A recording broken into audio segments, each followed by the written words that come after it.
Yeah, you see, Clement, on this particular issue, firstly, let me confirm that yes, indeed, there is some investigation that is taking place from a national security point of view.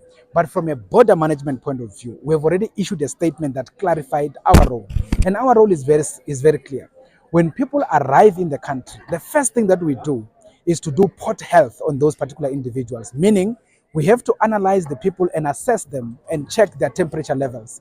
Should anybody have a temperature of more than 3.8, they have to be set aside, they will be taken to the clinic, ultimately they will have to be quarantined, and they have to go to a medical facility. Now, in terms of those particular people, from a health point of view, as they came through, they were assessed and there were no issues. So they basically passed that particular layer. The second layer is immigration. In terms of immigration, unfortunately, they had the passports, they don't need a visa, but they failed the questions regarding immigration. Where are you going to stay? Do you have any return ticket? Do you have money to sustain yourself? And they didn't answer those questions. On that basis, we denied them entry. As we denied them entry, the airline had to fly them out. So when they had to fly them out, unfortunately, they said they will do that within 3 hours, and that should have actually happened around 10 o'clock in the morning, and they should have been flown out. But unfortunately, the airline later said, no, they still have to do other things like change crew, have to refill, and they started talking about having technical problems with the aircraft itself. So on that basis, they couldn't fly them out.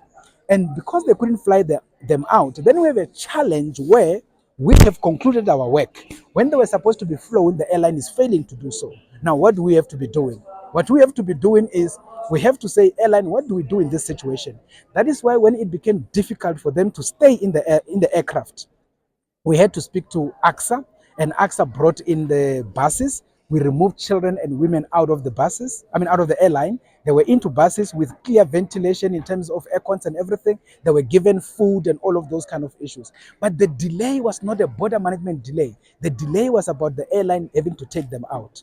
As we know by now, during that part of the delay, then there was ultimately some conversations in the country that involved the executive, and ultimately we got a letter from the Minister of Home Affairs that said, allow them in on the basis that there is somebody in the form of gift of the givers that says they will take care of them, they will put them into addresses and stuff like that. When that happened, we had to then comply, and that is why we processed them into the country.